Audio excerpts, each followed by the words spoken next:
కాంగ్లేయుల పాలనలో డిప్యూటీ కలెక్టర్లుగా ఈ ప్రాంతంలో అడుగుపెట్టి తెలుగు భాష ఉన్నతికి ఎన్నో అడుగులు వేసిన మహోన్నత వ్యక్తి Charles Philip Brown alias CP Brown. ఈయన క్రైస్తవ కుటుంబంలో పుట్టిన జీవిత పర్యంతం కృషి చేసింది మాత్రం తెలుగు భాష కోసమే. వసు చరిత్ర, మను చరిత్ర, భారతం, రామాయణం తదితర వాటిని తెలుగులో రాయించారు. వేమన పద్యాలు, తాళ్లపాక పత్రాలను పదిలపరిచారు. చివరి శ్వాస వరకు తెలుగు భాషా సాహిత్యానికి ఎనలేని కృషి చేశారు. ఈస్ట్ ఇండియా కంపెనీ ఉద్యోగిగా 1820లో కడప జిల్లా కలెక్టర్కు 2వ సహాయకుడిగా ఉద్యోగ జీవితాన్ని ప్రారంభించారు. ఆయన జ్ఞాపకాలకు గుర్తుగా గ్రంథాలయాన్ని నిర్మించారు. ఎన్నో తాళపత్ర గ్రంథాలు కేంద్రంగా ఉన్న సిపి బ్రౌన్ గ్రంథాలయంపై ప్రత్యేక కథనం.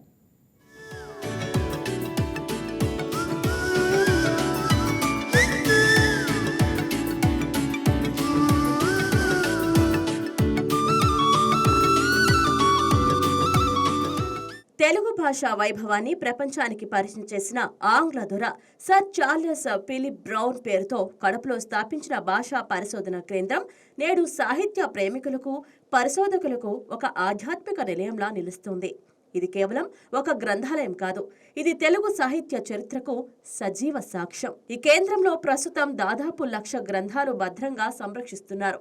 వీటిలో కావ్యాలు, పురాణాలు, ఇతిహాసాలు, ఆయుర్వేదం, వాస్తుశాస్త్రం, జ్యోతిష్యం, మనుచరిత్ర, వసుశాస్త్రం వంటి అనేక విశేష గ్రంథాలు ఉన్నాయి. తెలుగుతో పాటు ఆంగ్లం, హిందీ, సంస్కృతం, ఇతర భాషల్లోనూ విలువైన గ్రంథాలు అందుబాటులో ఉన్నాయి.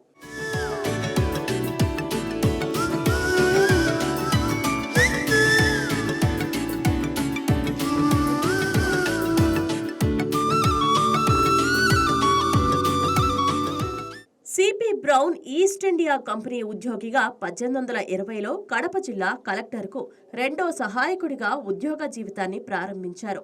తెలుగు భాషపై ప్రావీణ్యం పెంచుకునేందుకు కవులు, కళాకారులతో చర్చలు జరిపారు. ఇప్పటికీ బ్రౌన్యా నిఘంటువులు అందుబాటులో ఉన్నాయి.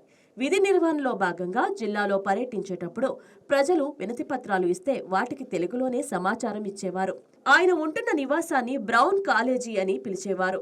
బ్రౌన్ నివసించిన బంగ్లా అప్పటికే ఆడిటర్గా పనిచేస్తున్న పిఆర్ కృష్ణస్వామి ఆధీనంలో ఉండేది. అయితే బంగ్లా మొండిగోడలు మాత్రం మిగిలాయి. కలెక్టరు కృష్ణస్వామితో చర్చించడంతో బంగ్లా 20 సెంట్ల స్థలాన్ని బ్రౌన్ స్మృతి చిహ్నంగా నిర్మించే గ్రంథాలయానికి ఆయన విరాళంగా ఇచ్చారు.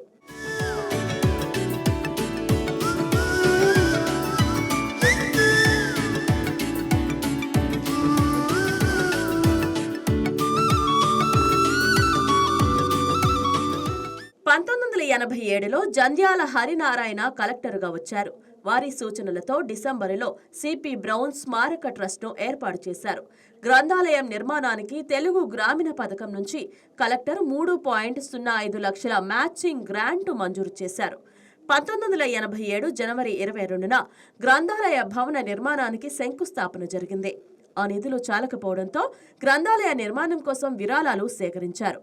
1995 నవంబర్ 29న అప్పటి ముఖ్యమంత్రి చంద్రబాబు నాయుడు, స్వాతంత్ర సమరయోధులు డాక్టర్ వావిలాల గోపాలకృష్ణయ్య గ్రంథాలయాన్ని ప్రారంభించారు.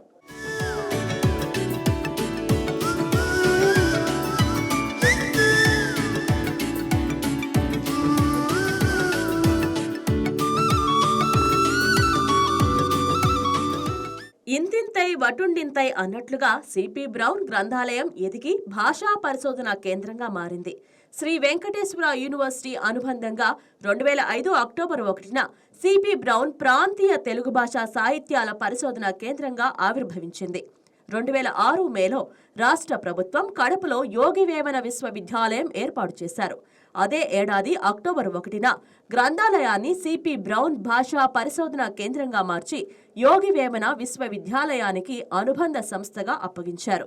గ్రంథాలయ తీరుచలను పరిశీలిస్తూ గ్రంథాలయ అభివృద్ధి తీసుకోవాల్సిన చర్యల గురించి చర్చిస్తాం. వాటిని అమలుపరచడంలో చురుకుగా గ్రంథాలయ అభివృద్ధి సాగింది. తదుపరి 2012 తర్వాత ఈ సలహా మండలి గురించి పట్టించుకున్న పాపం లేదు. 2014లో స్వర్గీయ హనుమత్ శాస్త్రి గారి మరణం తర్వాత దీని గురించి పట్టించుకున్న నాదులు అంతంతా మాత్రమే. తిరిగి 2019లో ప్రభుత్వానికి పలుమార్లు విన్నవించుకోవడం జరిగింది. ఆ తదుపరి 2019లో ప్రభుత్వ ఉన్నత విద్యాశాఖ వారి ఉత్తర్వుల మేరకు ఒక సలహా మండలిని నియమించడం జరిగింది. యూనివర్సిటీ అధికారులకు పలుమార్లు చెప్పిన చనిపోయే వారి స్థానంలో కొత్త సభ్యులను ఏర్పాటు చేయమని, నియమించమని పలుమార్లు కోరడం జరిగింది.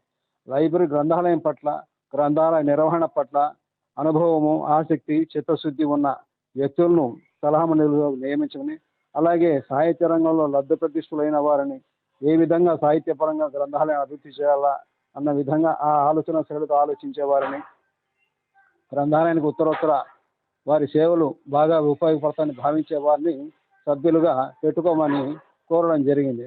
కానీ పలుమారు లేఖలు రాసినప్పటికీ వీసీలు, ఉపకులపతులు వస్తున్నారు పోతున్నారే కానీ దీని గురించి ఎవరూ శ్రద్ధ వహించడం లేదు. ఈ కేంద్రం ప్రత్యేకత తాళపత్రాల గ్రంథాల సేకరణలో దాదాపు 200 తాళపత్ర గ్రంథాలు ఇక్కడ సురక్షితంగా ఉన్నాయి. పాత తాళపత్రాలు కాలక్రమేణా చెడిపోకుండా ఉండేందుకు వాటిని నిమ్మగడ్డి నూనెతో శుభ్రపరుస్తూ ప్రత్యేక ఉష్ణోగ్రతలో నిల్వ చేస్తున్నారు. ప్రస్తుతం ఈ కేంద్రం పరిశోధకులకు, విద్యార్థులకు, సాహిత్యవేత్తలకు విశేషమైన ప్రేరణ కేంద్రంగా ఉంది. అయితే ప్రస్తుతం ఆ గ్రంథాలయం అభివృద్ధికి నోచుకోవడం లేదని అంటున్నారు అక్కడి గ్రంథాలయ నిర్వాహకులు. ఇంకా జిల్లాలో ఎవరి దగ్గర ఉంటే వాటిని సేకరించి భద్రపరిచి వాటి మీద ఒక పరిశోధన చేయాల్సిన అవసరం ఎంతనండి. ఇద్దరు పరిశోధకులు ఉండి కూడా వారి సేవలు సరిగా వినియోగించకపోవడం, వారిని బయట ప్రాంతాలకు పంపించి బయట గ్రంథాలయాల్లో ఉన్నటువంటి మెలకువలు ఏంటి, ఇక్కడ మనకు ఉన్న లోపాలు ఏంటి తెలుసుకొని ముందుకు పోయేదానికి వీలుగా ఏ విధంగా చేస్తే బాగుంటుందన్న ఆసక్తి ఉన్నతాధికారులు లేకపోవడము అదొక రకమైన పెద్ద ఇబ్బందికరంగా మారింది. తెలుగు సాహిత్యాన్ని సంరక్షించుకోవడంలో, భవిష్యత్తు తరాలకు అందించడంలో ఈ సంస్థ కీలక పాత్ర పోషిస్తుంది. ఇది కేవలం పుస్తకాల నిలయం కాదు, సంస్కృతి, చరిత్ర, విజ్ఞానం, ఆత్మీయతకు ప్రతీకగా నిలుస్తుంది. ఇప్పటికైనా ఎంతో ఘన చరిత్ర కలిగిన గ్రంథాలయ అభివృద్ధికి ప్రభుత్వం కృషి చేయాలని కడప ప్రజలు కోరుకుంటున్నారు. ఈ వీడియో మీకు నచ్చినట్లయితే లైక్ కొట్టి షేర్ చేసి మా వైకే టీవీ ఛానల్ని సబ్స్క్రైబ్ చేయండి.